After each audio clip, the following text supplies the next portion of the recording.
భారతదేశంలో ఇవాళ మూడోసారి నరేంద్ర దామోదర్ దాస్ మోదీ యాని మోడీ గారు మళ్ళొకసారి మూడోసారి ప్రధానమంత్రి కూడా అమెరికాకు కూడా పెద్దగా ఇష్టం లేకుండే.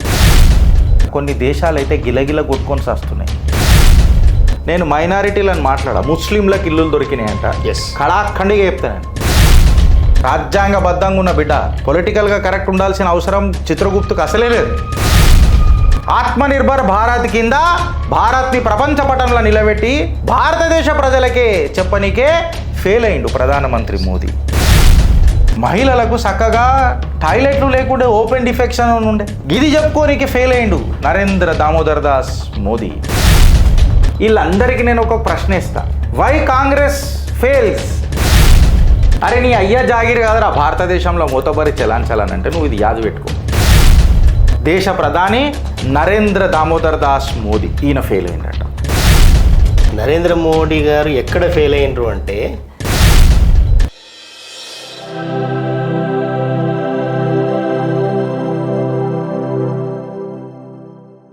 సో నిన్నటి ప్రమాణ స్వీకారం మోదీ గారిది మూడోసారి ప్రధానమంత్రి అయిండు. కొన్ని సంవత్సరాల తర్వాత ఇది మళ్ళీ రిపీట్ అయింది భారతదేశంలో. కొంతమంది మాట్లాడుతున్నారు ప్రభుత్వంలో ఫుల్ మెజారిటీ లేదు, సంకీర్ణ ప్రభుత్వం, కొయిలేషన్ ప్రభుత్వం. Bharatiya Janata party full majority వచ్చినా కానీ కొయిలేషన్ ఎప్పుడు వదిలిపెట్టలే. కలుపుకోబోయే తత్వమే భారతీయ జనతా పార్టీ. ఈ సందర్భంలో సబ్కా సాత్, సబ్కా వికాస్, సబ్కా విశ్వాస్ అంటే ఈ సందర్భంలో ఏం జరిగిందంటే, నరేంద్ర మోడీ గారు ఎప్పుడైతే అన్నాడో సబ్కా సాత్, సబ్కా వికాస్, సబ్కా విశ్వాస్ అని, ఇప్పుడు మనకి కొలిజన్లో భారతీయ జనతా పార్టీకి 172 అంటే సొంతగా పార్టీ ఫామ్ చేయలేకపోయినా కూడా ఎన్డీఏతోనే మనం మొదటి నుంచే ఉన్నాం. ఎప్పుడు కూడా ఎన్డీఏను మనం తక్కువ చేయలే. అదేవిధంగా ఈరోజు మనం ఫామ్ చేయకపోయినా కూడా అందరూ హ్యాపీగా ఉన్నారు. ఎందుకంటే బీజేపీ, ఎన్డీఏ కలిసి అండ్ మిత్రపక్షాలు ఏవైతే ఉన్నాయో తెలుగుదేశం అండ్ నితిన్ మన జేడీయూ సో వీళ్ళందరూ కూడా వెరీ హ్యాపీ నౌ. బీజేపీకి కొద్దిగా తగ్గడం వలనో లేకపోతే ఏదో విధంగా బీజేపీ ఈరోజు అందరితో కలిసిపోతుంది. అందుకనే సబ్కా సాత్, సబ్కా విశ్వాస్, అందరి విశ్వాసంతో మనం గవర్నమెంట్ ఫామ్ చేస్తున్నాం. సో ఎటకేలకు మూడోసారి మళ్ళొకసారి నరేంద్ర దామోదర్ దాస్ మోదీ దేశ ప్రధాని అయిండు. ఆదివారం ఢిల్లీలోని రాష్ట్రపతి భవన్ లాన్స్లో నరేంద్ర మోదీతో ప్రధానమంత్రిగా ప్రమాణం చేయిస్తున్న ప్రెసిడెంట్ ద్రౌపది ముర్ము. 71 మందితో మోదీ క్యాబినెట్. తెలంగాణ నుంచి కిషన్ రెడ్డి, బండి సంజయ్, ఏపీ నుంచి రామ్మోహన్ నాయుడు, పెమ్మసాని శ్రీనివాస వర్మ, పెంబసాని చంద్రశేఖర్ అండ్ శ్రీనివాస్ వర్మ. కరెక్ట్. ప్రధానిగా మూడోసారి నరేంద్ర మోదీ ప్రమాణం. ఇతను ఎర్రన్నాయుడు కొడుకు. అవును, ఎర్రన్నాయుడు కొడుకు. ఆయన గురించి నేను వస్తా, నాకు కొన్ని మంచి అభిప్రాయం ఉన్నది ఆయన మీద. ప్రధానిగా మూడోసారి నరేంద్ర మోదీ ప్రమాణం. 30 మందికి క్యాబినెట్, 5గురికి స్వతంత్ర హోదా, సహాయ మంత్రులుగా 36 మందికి ఛాన్స్. క్యాబినెట్లో కొత్తగా 9 మందికి అవకాశం. ఓబీసీలకు 27, ఎస్సీలకు 10, మైనారిటీలకు 5, ఎస్టీలకు 5 పదవులు. క్యాబినెట్లో 8 మంది మహిళలకు చోటు. కేరళ నుంచి సహాయ మంత్రిగా సురేష్ గోపి ప్రమాణం. హాజరైన ఖార్గే, చంద్రబాబు, నితీష్, పవన్ కళ్యాణ్. సో ఈసారి భారతీయ జనతా పార్టీ ఎన్ని చేసినా కూడా బీసీలకు ప్రాధాన్యత, అంటే 27 మంది క్యాబినెట్లో తీసుకోవడం జరిగింది. 10 మంది ఎస్సీలని, 5 మంది ఎస్టీలని, 5 మంది మైనారిటీలకి. అంటే ఒక కూర్పు ఎంత అద్భుతంగా, అంటే ఎంత తక్కువ స్టేజిలో ఉన్నా, ఎంత ఎక్కువ స్టేజిలో ఉన్నా, ఎంత సంకీర్ణంగా ఉన్నా ఆ సోషల్ ఇంజనీరింగ్ కావచ్చు, లేకపోతే సామాజిక ఆ న్యాయం చేయడంలో ఎన్డీఏ ప్రభుత్వం చాలా జాగ్రత్తగా తీసుకుంది. ఇది చెప్పినప్పుడు కొంతమంది ఒక ఆన్సర్ ఎక్స్పెక్ట్ చేస్తుంటారు శ్రీధర్ అన్న, వాళ్ళకి జర ఆన్సర్ ఇచ్చేది ఉంది. అలా చిట్టా ఏందని అంటే, నేను ఇడికి వస్తాను. వీళ్ళు ఏమని మాట్లాడిరానంటే, దేశవ్యాప్తంగా ఇట్లాంటి న్యూస్లు వచ్చినాయి. దేశవ్యాప్తంగా సుమారు 4 రోజుల నుంచి రిజల్ట్ వచ్చినప్పటి నుంచి ఇండియా ఎలక్షన్ 2024 బీబీసీ రాస్తుంది why Modi fail to win outright majority. Economic Times రాస్తుంది BJP post election analysis candidate selection errors. Bloomberg రాస్తుంది one of the leading magazine Indian election 2024 why Modi and BJP lead was narrower. AP News రాస్తుంది Indian election results Modi claims victory but falls. Al Jazeera రాస్తుంది did Modi win key takeaway from the Indian elections అని చెప్పి రాస్తారు. అయితే వీళ్ళందరికీ నేను ఒక ప్రశ్న ఇస్తా, వై కాంగ్రెస్ ఫెయిల్స్ అని చెప్పి ఎందుకు రాయాలి? నా ఫస్ట్ క్వశ్చన్. వీళ్ళందరికీ మంట, బగబగ మంట, ఉట్టి మంట మాగదు, బగబగ మంట. మోడీ గవర్నమెంట్ను ఫెయిల్ చేయడానికి ఎంతో మంది జార్జ్ సోరోస్ లాంటి వాళ్ళు కావచ్చు, మీరు జర్మనీ నుంచి పనిచేస్తున్న జర్మన్ షెపర్డ్ కావచ్చు, దరిద్ర టట్టి అంటాం మేమని, దరిద్ర కట్టి, వీళ్ళందరి యొక్క ఆటలు సాగకపోయేసరికి మండుతుంది కింద, ఏం మాట్లాడాలో అర్థం కాక. సో ఇట్లాంటి చిన్న చిన్న స్టేట్మెంట్లు ఈడికి ఆగిపోలే, సావు తప్పి ఈడికి ఆగిపోలే. శ్రీధర్ అన్న ఇది చూడుర్రి, ఇవన్నీ నేను అల్ జజీరాకేని బీబీసీలకేని స్క్రీన్ షాట్లు తీసిన. వాళ్ళు ఏమని అంటారు, నేషనల్ డెమోక్రటిక్ అలయన్స్ పార్ట్నర్స్తోని చేతులు కలిపి మోదీ గారు ముంగటికి పోయినా ప్రీవియస్ తన 2 స్టింట్లల్లా ఆయన సంపూర్ణమైన మెజారిటీతో ముంగడికి పోయిండు కాబట్టి ఆయన సైకలాజికలీ చాలా అడమెంట్ స్టబోన్ ఉంటాడు కాబట్టి మళ్ళా ఇది చాలా అన్యూజువల్ కదా. ఇప్పుడు సంకీర్ణ ప్రభుత్వం ఆయన నడుపుడు, వాళ్ళని కలుపుకోబోడు ఆయనకు అది కదా అని చెప్పి Vina Nadjibulla vice president of research and strategy Asia Pacific Foundation of Canada, India కాదు, Asia Pacific Foundation of Canada Al జజీరాకి చెప్తే అల్ జజీరా కూడా రాస్తాడు ఇది అన్యూజువల్ అంటాడు. ఇంట్లోనే ఒక బీబీసీలోనో అల్ జజీరాలోనో ఇంకొకటి ఏమని రాస్తారంటే సామాన్యుడు మోదీని అడుగుతున్నాడంట, నువ్వు నాకేం చేసినావు ఇవాళ ఈ ప్రశ్నలకు అన్నిటికీ చిత్రగుప్త చిట్టాలు ఇస్తుంది. ఇవాళ సామాన్యుడికి మోదీ ఏం చేసిండు ఆ కాడికి వస్తే ఈడికి ఆగిందా అని అంటే ఈడికి ఆగలే. ఇంకొకటి కూడా ఉన్నది, ఇది నేను చాలా సీరియస్గా తీసుకుంటాను. ఈ విషయము చాలామందికి తెలియదు. వీడి పేరు డొనాల్డ్ లూ. వీడు పుట్టింది చైనా ఆరిజిన్, కానీ ఉండేది మాత్రం అమెరికాలో ఉంటాడు. దీనికి వైట్ హౌస్లో చాలా ప్రత్యేకత, పెద్ద పోస్ట్ కూడా ఉన్నది. అలిగేషన్ ఏందని అంటే ఇట్లాంటి, ఇప్పుడు నేను యూట్యూబ్ ఛానల్ లింక్ కూడా పెట్టిన, ఇక్కడ రాసి పెట్టిన ఫ్రెండ్స్, ఆధారాలు ఏంది గిరీష్ అనేటోడు మాట్లాడాడు.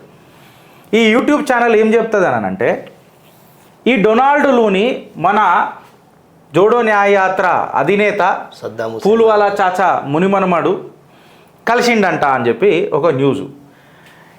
వీడిని ఏమని పిలుస్తారు తెలుసా వైట్ హౌస్లో? నేను ఇక్కడ రాసిన Donald Lu the regime changer in the White House. అంటే వీడు సత్తాను పల్టాన్ చేస్తాడట. అరే నీ అయ్యా జాగిరి కాదరా భారతదేశంలో మూతబరి చెలాంచాలనంటే నువ్వు ఇది యాద పెట్టుకో, Donald Lu you better go to a loo, because నువ్వు డైపర్ పెట్టుకోవాల్సి వచ్చిన పరిస్థితి వస్తుంది భారతదేశాంతో పెట్టుకోవాల్సి వస్తే. సో ఈ డొనాల్డ్ లూ గారికి కూడా ఇవాళ చిత్రగుప్తు నుంచి మేము కడాఖండిగా ఒక జవాబు ఇస్తున్నాం, ఏ హే నయా భారత్. టీకే 2 అడుగులు వెనకకేసినాం, పంజా కొట్టనీకే జర టైం పడుతుంది రా భయ్, జర ఆగుండ్రి, మీకు ముందు ఉంటుంది, in front there is crocodile festival అని అంటారు కదా, అది ఉంటుంది. సో ఈ డొనాల్డ్ లూ ఏమంటాడంటే ఈ హేట్స్ ఏంది Modi, he hates RSS, he hates Hindus. Hindu ideology ఉండొద్దట. Surprisingly in a secular country ఒకడికి తన ఐడియాలజీ వ్యక్తం చేసుకునే కెపాసిటీ లేదంట శ్రీధర్ అంటే. ఎందుకంటే టెర్రరిజం, నరాల టెర్రరిజము, డిస్ట్రక్షన్ మెంటాలిటీ ఉన్న వాళ్ళకి ఇవి నచ్చవు. నేను ఆడికే వస్తున్నా. పాకిస్తాన్లో కూడా ఇమ్రాన్ ఖాన్ ఉన్నాడు కదా, ఆఖరికి పైజామా ఊడిపోయే ఇమ్రాన్ ఖాన్ కూడా ఈయన మీద మాట్లాడిండు.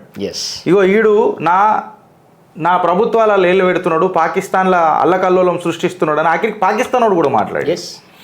ఇగో ఈడు ఏమైందంటే ఇండియాకి వచ్చి చేతులు కాల్చుకున్నాడు. అయితే ఇది ఈడికి ఆగిపోలేదు. అయితే నేను ఈ స్లైడ్కి వస్తా. ఈ స్లైడు నన్ను బాగా ఎమోషనల్ చేస్తుంది. నా సనాతన ఏమంటారు సంతోషాన్ని రెట్టింపు చేస్తుంది. నేను సనాతన ధర్మంలో పుట్టినా అని చెప్పి నాకు పదే పదే ఒక ఊర్జాని ఇస్తుంది. ఇవాళ దేశం మొత్తంలో ఒక న్యూస్ నడుస్తుంది శ్రీధర్ అన్న. ఏందని అంటే అగో హిందువులు ఓటేయలే, అగో హిందువులు ఓటేయలే, హిందువులు ఫెయిల్ అయినరు. హిందువులు ఎప్పుడు ఏం ఫెయిల్ కాలే, హిందువులు ఎప్పుడు ఏం ఫెయిల్ కాలే. ఆ సూర్య తిలక సాక్షిగా చెప్తున్నా, భారతదేశానికి తిలకం హిందువులే పెట్టిండ్రు. మళ్ళొకసారి అగర్ సంకీర్ణ ప్రభుత్వమే ఇచ్చేది ఉంటే భారతీయ జనతా పార్టీని 100కో 150కో 170కో ఆపేస్తుండే. వాళ్ళ మ్యాండేట్ క్లియర్ కట్గా ఇచ్చిండ్రు. సో హిందువులు తప్పు చేసిండ్రు అనే నినాదం తప్పు. నేను ఇది కడాఖండిగా చెప్తా. ఎస్, హిందువులు ప్రతిసారి చైతన్యవంతులు, వాళ్ళు ఆధారాలతోనే ముంగడికి పోయారు ప్రతిసారి. ఏ ఎవల్యూషన్ తీసుకున్నా మనము శ్రీధర్ అన్న, ప్రతిసారి మీరు ఇంక ఇలా యాడ్ చేస్తే మంచిగా ఉంటుంది. ప్రతిసారి అది మన సత్యయుగం, త్రేతాయుగం, ద్వాపరయుగం, ఆకాడికి వస్తే కొయ్యాల కలియుగం, ఇప్పుడు ఉన్న మన కొత్త యుగంలో ఇప్పుడు అయోధ్య ప్రాణప్రతిష్ఠ రాముడు యుగం అని అనుకుందాం మళ్ళొకసారి. ఈ యుగంలో కూడా హిందూ అనేటోడు ప్రలోభపడలే దేనికి, సాక్ష్యాలతోనే ముంగడికి పోయిండు. ఎస్, కొన్ని చిన్న చిన్న సవరణలు జరుగుతుంటాయి లైఫ్లో, చిన్న చిన్నగా కన్ఫ్యూజన్ అవుతాం. ఆ కన్ఫ్యూజన్లో చిన్న చిన్న తప్పులు అయితే వచ్చు. బట్ ఆ తప్పులను భూతద్దంలో పెట్టి చూసుడు, మైక్రోస్కోపిక్ అనాలిసిస్ చేసుడు, I don't think it is valid point అని నేనంట. ఇక ఈ కాడికి వస్తే ఈ మనిషి దేశ ప్రధాని నరేంద్ర దామోదర్ దాస్ మోదీ, ఈయన ఫెయిల్ అయ్యిందట. ఒక స్టేజ్ వరకు ఆయన ఇచ్చిన స్టేట్మెంట్ కాడ నేను ఒప్పుకుంటా, మోదీకా గ్యారంటీ, మోదీకి ఎక్సెట్రా ఎక్సెట్రా, ఆయన ప్రతిదానికి క్రెడిట్ తీసుకున్నాడు కాబట్టి ఫెయిల్యూర్కి కూడా ఆయన తీసుకోవాలని. ఎస్, ఈ వన్ రీజన్కి నేను ఆయనకే ఈ ఫెయిల్యూర్ అంటగడుతుందా భారతదేశం అని అంటే రాజకీయ విశ్లేషకులు ఏమంటారంటే ఎస్. అయితే నరేంద్ర మోడీ గారు ఎక్కడ ఫెయిల్ అయినరు అంటే ఒక విధంగా చెప్పుకోవాలంటే తన గురించి గొప్ప చెప్పుకోవడంలో ఫెయిల్ అయినరు. భారతదేశానికి ఏం చేసినా, ప్రజలందరికీ ఏం చేసినా,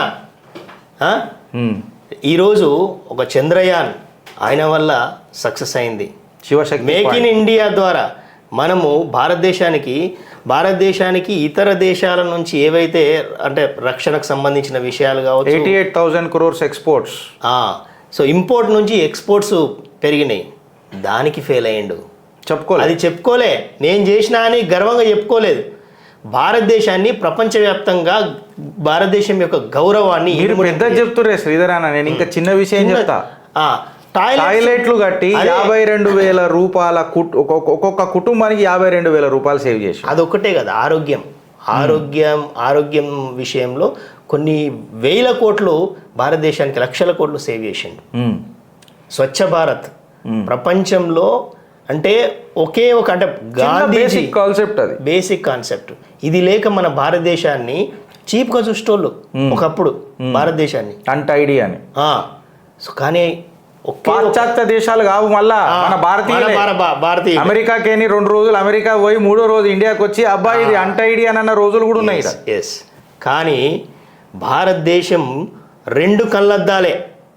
గాంధీజీ ఆనాడు ఎక్కడ ఫెయిల్యూర్ అయిండు అనేది గమనించినటువంటి నరేంద్ర మోడీ ఆయన గన్న కళనే తీసుకొని జస్ట్ 5 సంవత్సరాల్లో దిశ మార్చేసిండు. పేరు పెట్టుకొని ఇల్లు మార్చలే, ఫేక్ గాంధీలు.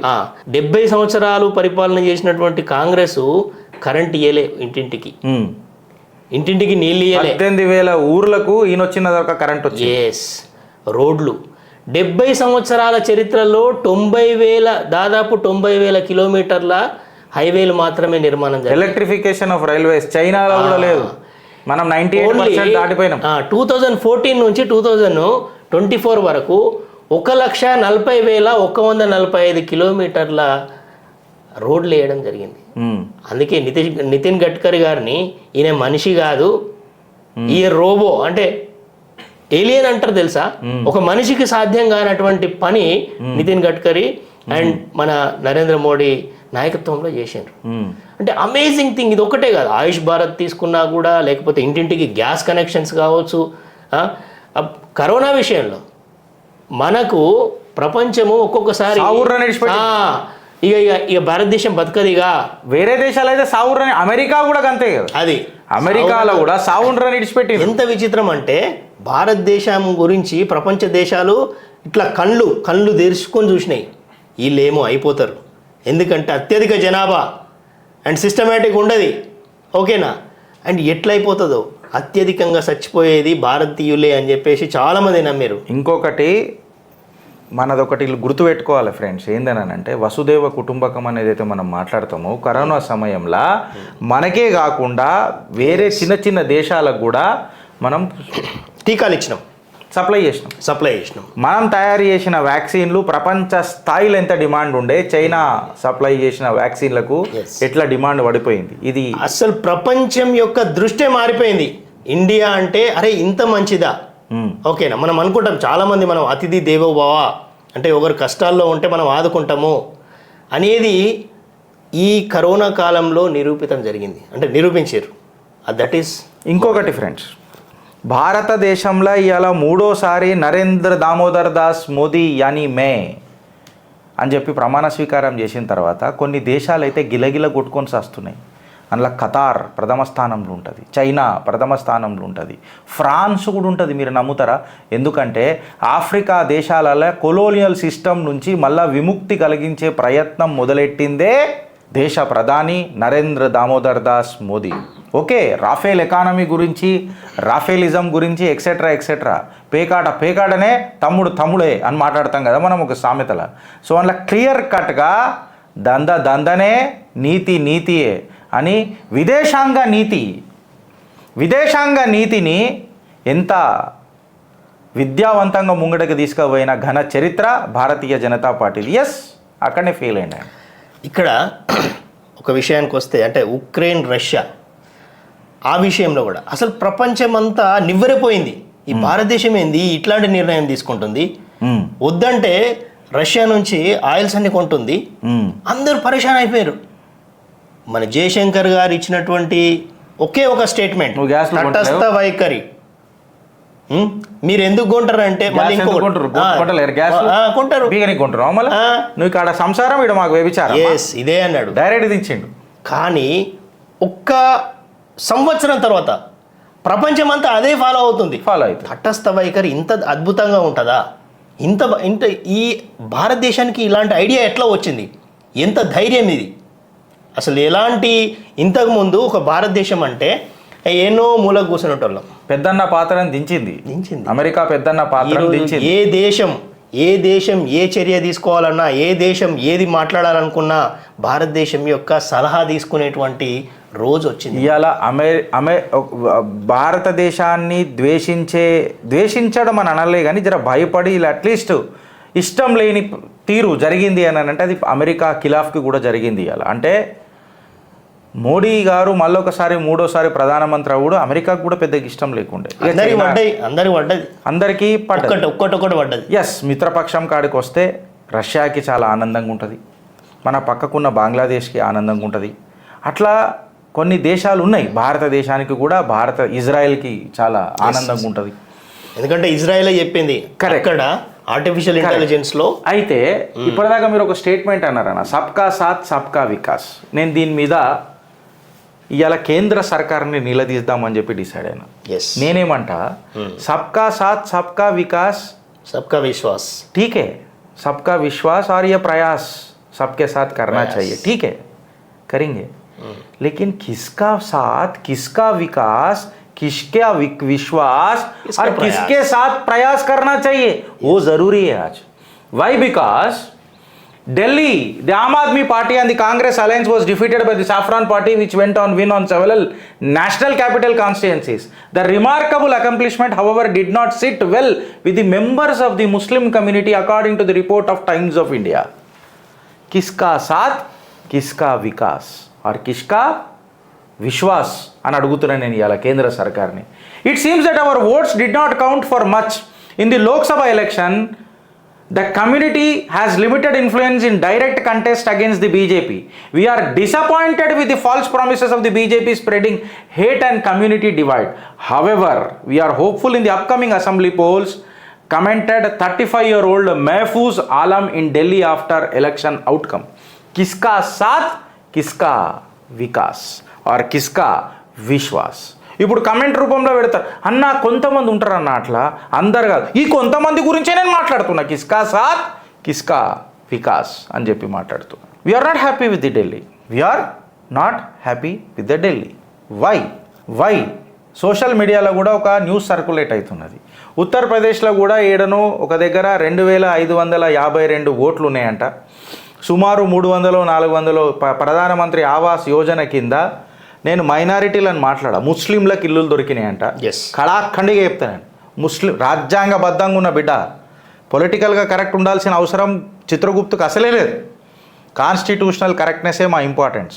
సో ముస్లింలకు దొరికినాయంట, మళ్ళీ ఒక్క ఓటు పడలేదంట అడిగి. ఇది సోషల్ మీడియాలో validity of the fact check చూడాలి. ఇది ఇందులో ఫెయిల్ అయ్యిండు.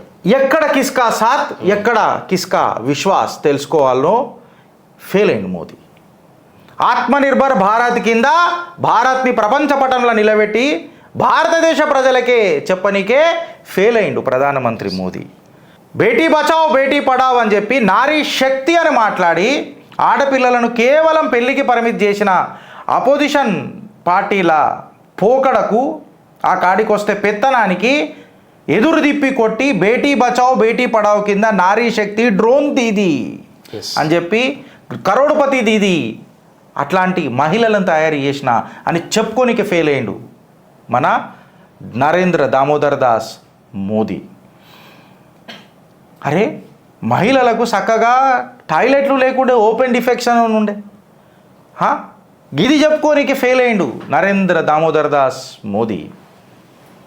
ఆ సూర్య తిలక్ సాక్షిగా 500 సంవత్సరాల నాటి పంచాయతీని న్యాయబద్ధంగా ప్రజా తీర్పుతో, నిజంగా చెప్పాలంటే ఒక న్యాయమూర్తుల తీర్పుతో భవ్య దివ్య మందిరాన్ని కట్టి ఒక డిక్టేటర్ అని చెప్పి ప్రొజెక్షన్ తెచ్చుకున్నాడు మాజీ ప్రధాని, వర్తమాన ప్రధాని అంటలేను నేను, మాజీ ప్రధాని నరేంద్ర దామోదర్ దాస్ మోదీ. అయితే ఇవాళ బీజేపీ కళ్ళు తెలవాల్సిన పరిస్థితి ఉన్నది. ఏందనంటన్నా నేను ఈ స్లైడ్ కోసం, ఇందులో యాక్చువల్గా ముస్లిమ్స్ చాలామంది కూడా ఇష్టపడ్డారు. ఎందుకంటే ఎక్కడ కూడా చిన్న గొడవ జరగలే. 500 సంవత్సరాల చరిత్రలో అసలు హిందువులు కావచ్చు, లేకపోతే ఇతర మతస్థులు కావచ్చు, భారతదేశంలో అందరూ కూడా ఏమనుకున్నారంటే, ఈ ఇష్యూ ఎప్పుడైతే ఈ రామ మందిర నిర్మాణము లేకపోతే కోర్టులో జడ్జిమెంట్ వచ్చిందో దేశమంతా అల్లకల్లోలం అయిపోతుంది. అసలు ఆయన కూడా ఎక్కడ మాట్లాడలే. అయితే ఈ విషయంలో శ్రీధర్ అన్న, నేను ఒక మనిషిని తీసుకుంటా, క్రెడిట్ ఆయనకి ఇస్తా. ఆ ఫైసలా సునాయి, ఏక మచ్చర్ నై మరేగా మే ఆశ్వాసం దేతాం అన్నా. ఆ కర్మయోగి ఆదిత్యనాథ్ గారి నాయకత్వాన్ని కూడా తీసుకురాకపోవడం ప్రాబ్లం అయింది. ఎస్, దాని తర్వాత ఒక బ్యూటిఫుల్ అనాలిసిస్ ఉన్నదన్న. నేను ఆడికి వస్తున్నా కర్ణాటకలో కూడా నేను 4 రోజులు వెకేషన్ పోయినా. నాకు ఇంకేం పని ఉంటుంది వెకేషన్లో కూడా, గివే చేసుకుంటూ కూర్చుంటా డేటా తీసుకొని. సో 4 రోజులలో నేను కర్ణాటక రిజల్ట్స్ని కూడా డీకోడ్ చేసి చూస్తే ఇంకొక 4 సీట్లు ఎక్కువ వస్తుండే. ఇది ఏమైందంటే, మనం వేరే పార్టీల నుంచి తీసుకొని టికెట్లు ఇచ్చినాం చూడు, ఆడ మనకు అది బెడిసి కొట్టింది కర్ణాటకలో. ఓకే, సిమిలర్లీ ఉత్తరప్రదేశ్లో కూడా అయింది ఇట్లనే అని చెప్పి చాలామంది విశ్లేషకారులు, ఇక నేను అలా డీటెయిల్గా గోదలుచుకోలే, ఎందుకంటే చాలామంది ఇలా మాట్లాడేసారు. సేమ్ తెలంగాణను కూడా డీకోడ్ చేసి చూస్తే ఇతర పార్టీల నుంచి మనం తెచ్చుకొని టికెట్ ఇచ్చిన వాళ్ళు ఓడిపోయారు. అది జైరాబాదే ఉండొచ్చు, నేను పేర్లు తీసుకొని చెప్తున్నా, వరంగలే తీసుకోవచ్చు. ఆ కాడికి వస్తే మన ఈ 2 నల్గొండనే తీసుకోవచ్చు, నాగర్ కర్నూలు తీసుకోవచ్చు, నల్గొండ కూడా అంతే మన సైదిరెడ్డి గారి. కానీ ఇది గెలవాల్సిన ఈ 3 యాక్చువల్గా జైరాబాద్ గెలవాల్సింది. సో నేను మీకు ఏం చెప్తున్నా, ఓవర్ వ్యూ చెప్తున్నా. Zaheerabad and to that matter Nagar Kurnool కూడా నాకు తెలిసి కొంచెం ఎడ్జ్ ఉండే అని అన్నట్టు మాట్లాడతారు. నాగర్ కర్నూలు, వరంగల్, ఇన్ఫాక్ట్ నేనే సాక్షి ఉండే. వరంగల్ అయితే చాలా పాజిటివ్ ఉండే. వరంగల్ అయితే నేనేమంటా అంటే, గెలిచిన ఉత్సాహం కంటే ఈ 4 సీట్లు ఎందుకు ఓడిపోయినాము, అట్లీస్ట్ ఈ 3 సీట్లు ఎందుకు ఓడిపోయినాము అనన్నా ఏడ ఊపిరి ఆగిపోయింది మనది అనన్నది ఈ 8 మంది ఎంపీలు, 8 మంది ఎమ్మెల్యేలు కూసోని దీని మీద సమీక్ష జరిపి నెక్స్ట్ కార్యకర్తలల్లో ఎట్లా ఇవాళ ఇది మీ గెలుపు అనుకోకుర్రి. నేను భారతీయ జనతా పార్టీ నాయకులకు క్లియర్ కట్గా చెప్తున్నా. ఏదో మీరు పెద్ద ఇక్కడ కట్టలు కట్టంగానే మనకు ఓట్లు పడలే. నేను బ్లంట్గా చెప్తున్నా శ్రీధర్. Right, that's right. ఇది ఇలా కార్యకర్తలు భారతీయ జనతా పార్టీ మీద, దాని ఎనుకుండి నడుపుతున్న ఆ సిద్ధాంత సంఘం మీద పెట్టుకున్న నమ్మకం. ఇది కార్యకర్తల గెలుపు. ఇదే చిత్రగుప్తు ఛానల్ శ్రీధర్ అన్న, ఐ విల్ టేక్ 1 సెకండ్. ఇదే చిత్రగుప్తు ఛానల్ ప్రతిరోజు పాదాభివందనం చేసింది. ఎందుకు నరేంద్ర మోడీ గారు ఫస్ట్ తన స్పీచ్ స్టార్ట్ చేసినప్పుడు ఈ విజయం మొట్టమొదటగా మిమ్మల్ని ఇక్కడ దాకా రప్పించినటువంటి కార్యకర్తలకి నా పాదాభివందనం మరి చెప్పండి. అయితే ఇదే ఛానల్లో మనం రోజు కంటిన్యూస్గా ఒక మాట మాట్లాడినాం. మన ఓటు షేర్ 35% 40% పోతేనే మన ముక్కు పెద్దగా ఉంటుంది, మన ఉనికిడి పెద్దగా ఉంటుంది.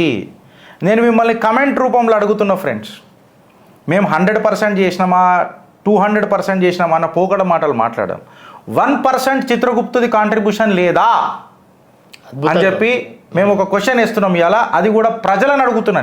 నేను నాయకులను అడగా. అవును, నేను నాయకులను అసలు అడగనే ప్రజలను అడుగుతున్నా. ప్రజల పక్షాన నిలబడే ఈ ఛానల్ని అడుగుతున్నా.